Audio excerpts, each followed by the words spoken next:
So ayan mga Diaz, update dito sa Raider 150. Na-jettingan na natin yung kanyang carb. So okay na sa yung sa main jet at sa pilot jet. At kinambitan nila namin ng racing ignition sun. Ayan. Bali yung dito sa kanyang tabotso, yung dito sa big elbow, ayan, pinatig na lang namin para walang singaw. So ayan.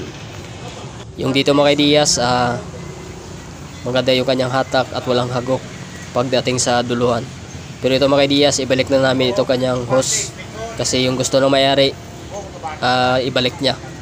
So ang may problema lang sa duluhan. Pero pag wala ito mga Diaz, maganda yung hatak at yung sa duluhan ng RPM ng motor, maganda siya pagdating dito sa 8,000 RPM to 11.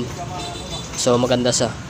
Pero pag ibalik natin yung hose, meron siyang parang hagok. Pero okay na to mga Diaz at i-road test na natin.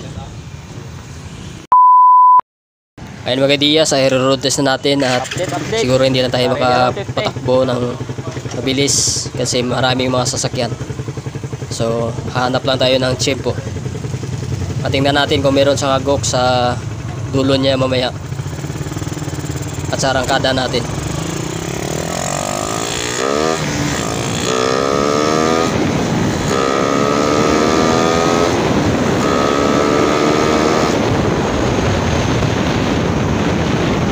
Ayun mga Diaz, okay yung kanyang arangkada, wala sa parang pipiyo.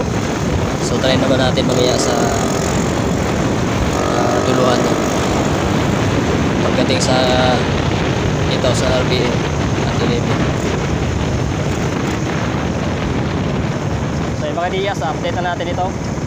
Yung sa ating main jet naka 118 at yung sa pilot jet nasa 35.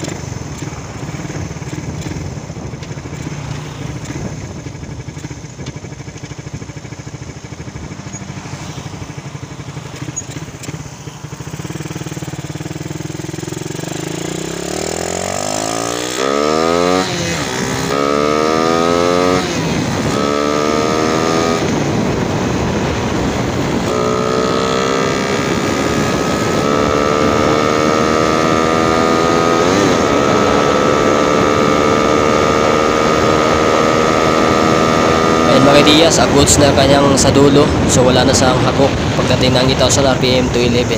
So goods na siya. Hindi lang natin matakbo ng mabilis kasi may mga sasakyan, maraming sasakyan.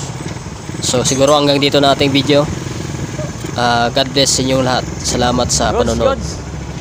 Hanggang dito lang about sa Raider 150.